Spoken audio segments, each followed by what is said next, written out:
क्या आप थके हैं? क्या आप चिंता, तनाव और व्यग्रता से जूझ रहे हैं? क्या आप अपने जीवन में अधिक सुख और शांति चाहते हैं? तो फिर पावर नाउ पुस्तक आपके लिए क्रांतिकारी है। यह आपको अतीत और भविष्य तथा भविष्य के बोझ को छोड़ना सिखाता है। हर पल को जियो।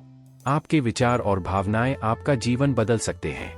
हेलो फ्रेंड्स, DY बुक्स पर आप सभी का स्वागत है। आज हम बात करने वाले हैं the power of now book के बारे में, जिसको लिखा है एहार्ट टोली ने।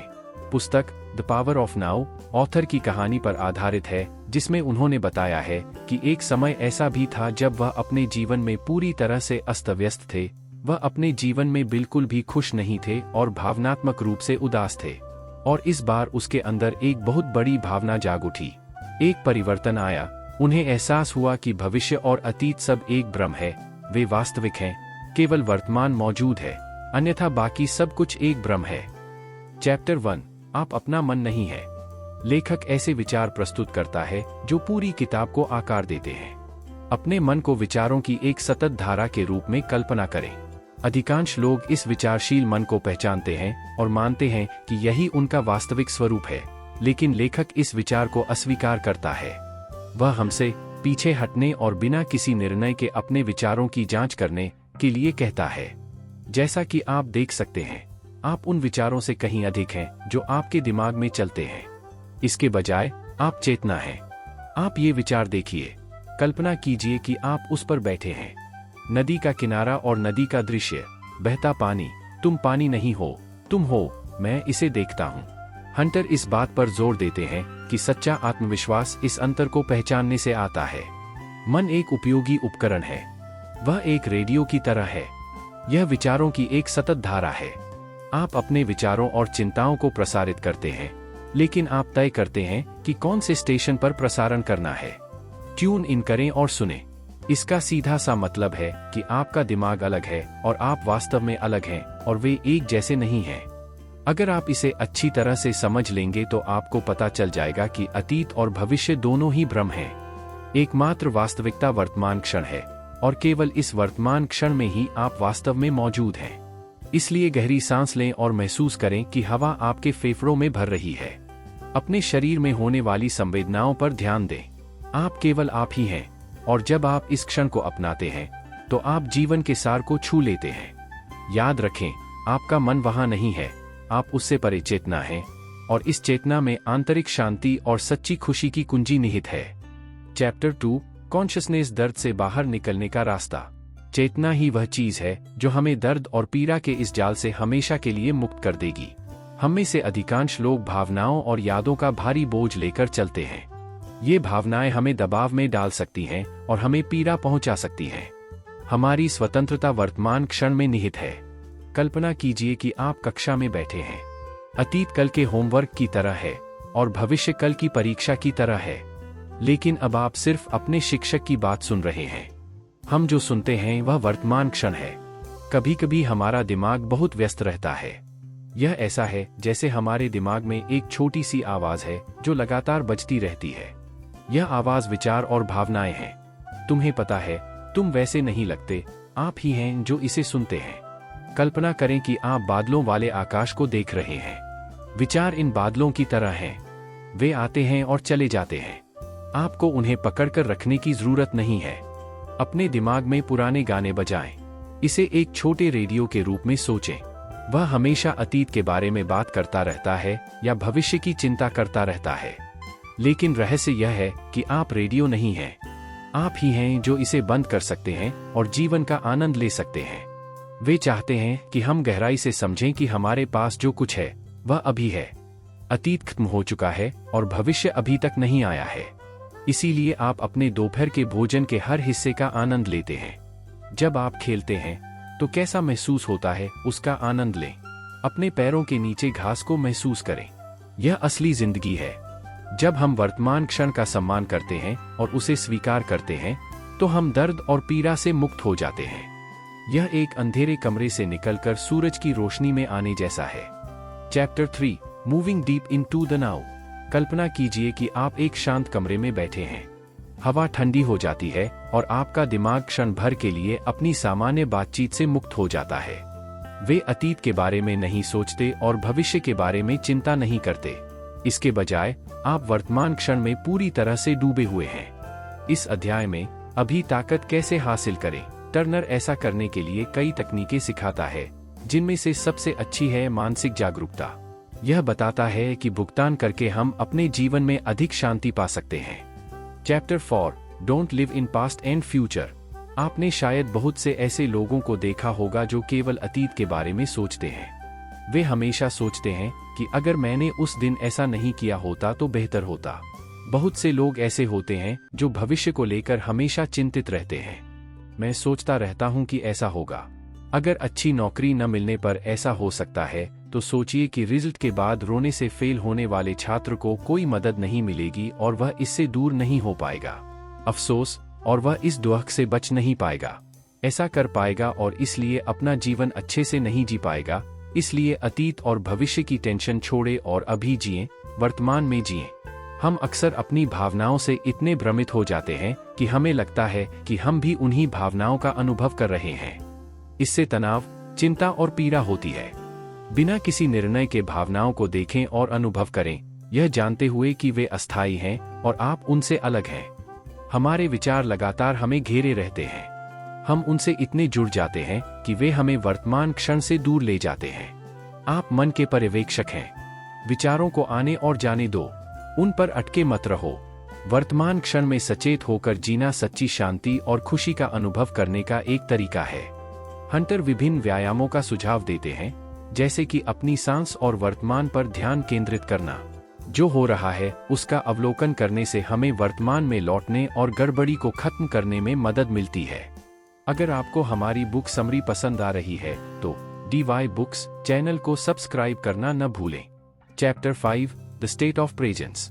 हम अक्सर उपस्थिति को किसी भविष्य की घटना की प्रतीक्षा करने या किसी गतिविधि में सक्रिय रूप से भाग लेने के रूप में सोचते हैं, लेकिन सच्ची उपस्थिति बहुत गहराई तक जाती है।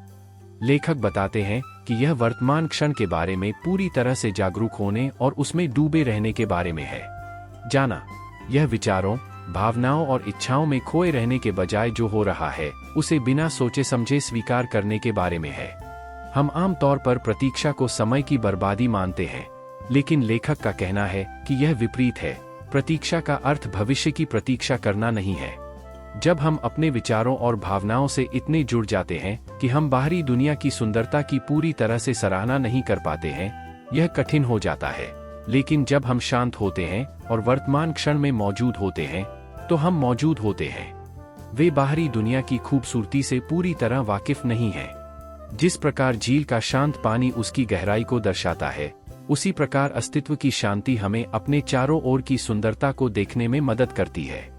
ऑथर बताते हैं कि उपस्थिति के उच्चतम स्तर पर हम न केवल अहंकार के विचारों और भावनाओं का अनुभव करते हैं, बल्कि शुद्ध चेतना का भी अनुभव करते हैं। यह हमारे वास्तविक स्वरूप का अनुभव है, जो शाश्वत छिपाव और खुशी का स्रोत है। कुछ लोग ईसा मसीह को एक ऐतिहासिक व्यक्ति के रूप में देखते हैं, जबकि अन्य लोग इसे एक प्रतीक के रूप में देखते हैं। ओएंटर बताते हैं कि यीशु मसीह वास्तव में हमारी दिव्य उपस्थिति का दूसरा नाम है। यह ध्यान रखना महत्वपूर्ण है कि उपस्थिति एक ऐसी चीज है जिसे गहरी सांस लेने, ध्यान जैसे अभ्यास के माध्यम से विकसित किया जाता है, और आप खुद को वर्तमान क्षण में लाने के लिए छोटे कदमों से अपनी यात्रा शुरू कर सकते हैं। Chapter 6 the inner body. लेखक हमें नाव की शक्ति से परे ले जाते हैं और हमारे भीतर की गहरी सच्चाइयों को उजागर करते हैं।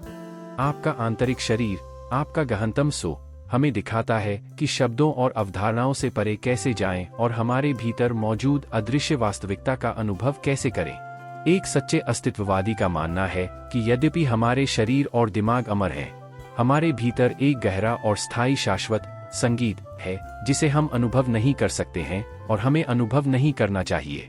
गहरी सांस लेना, शांत संगीत सुनना और प्रकृति में समय बिताना जैसी गतिविधियां आपको अपने आंतरिक शरीर से जुड़ने में मदद कर सकती हैं। शरीर में होने वाले अनुभव हमारे जीवन में गहरा बदलाव ला सकते हैं। परिणामस्वरूप हम अधिक शांति, आनंद और जीवन शक्ति का अनुभव करते हैं। अपने आंतरिक शरीर से जुड़ने से पहले अतीत के बोझ को उतारना जरूरी है। क्षमा अतीत को भुलाने और अपने भीतर गहराई तक जाकर पूर्ण रूप से वर्तमान में रहने का तरीका है।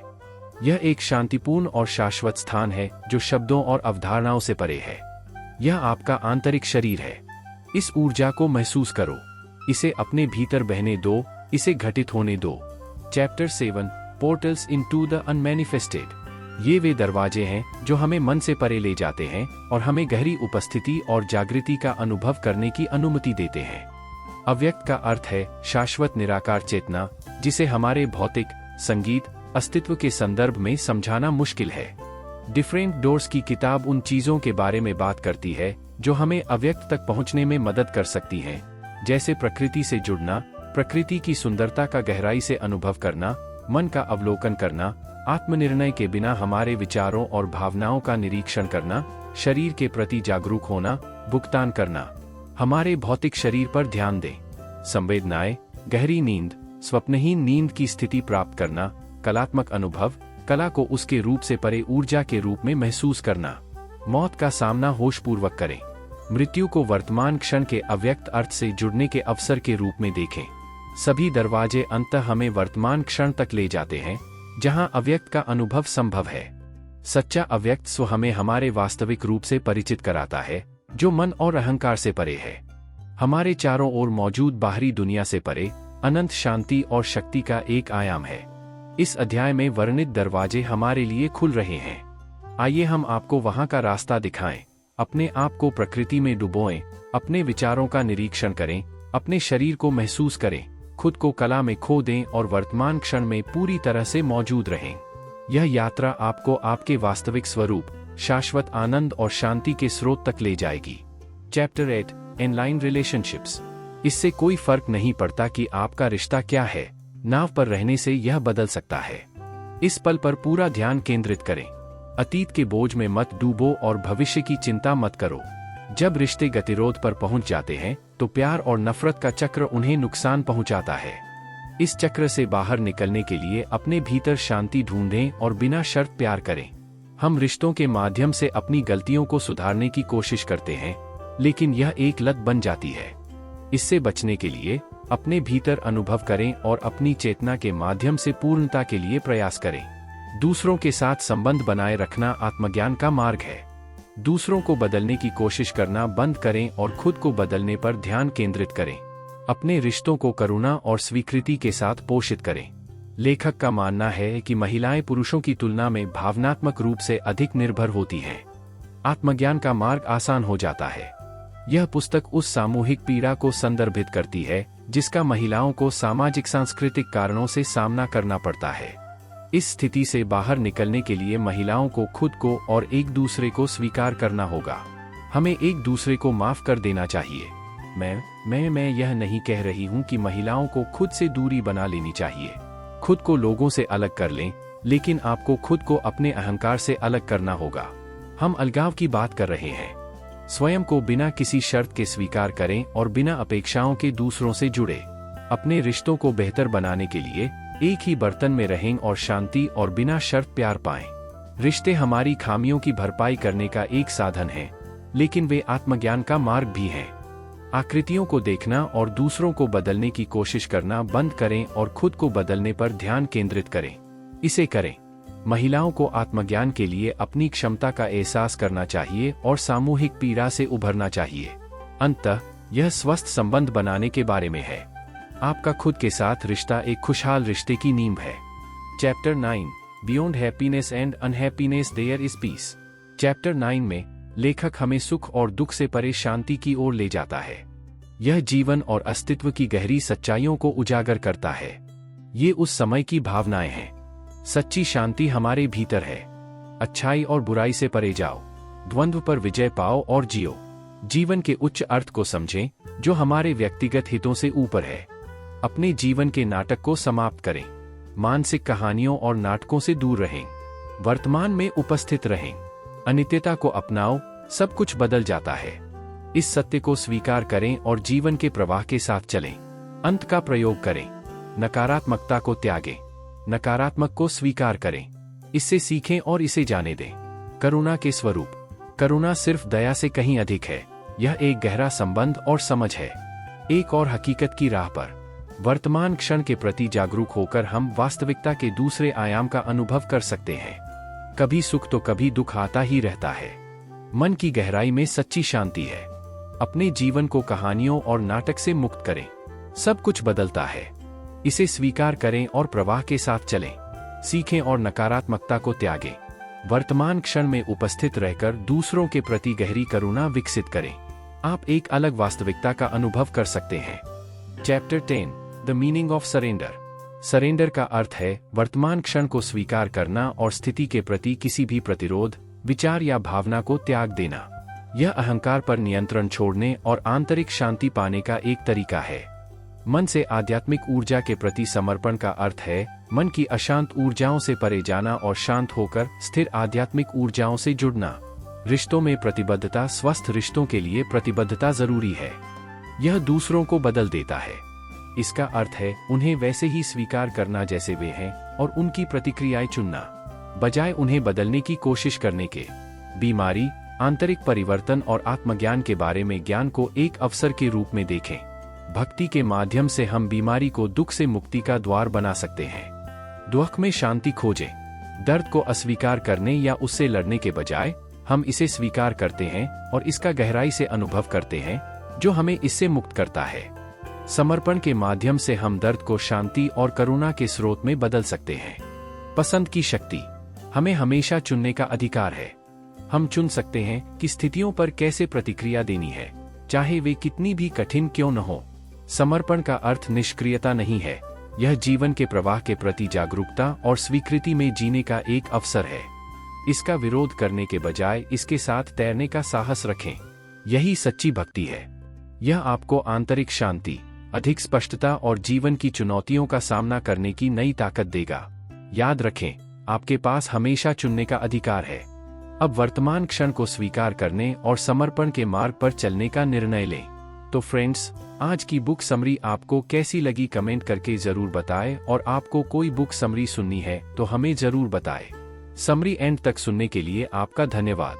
ऐसे ही ढेर सारी बुक समरीज आप dybooks.in पर भी पढ़ सकते हो। मिलते हैं अगली बुक समरी में।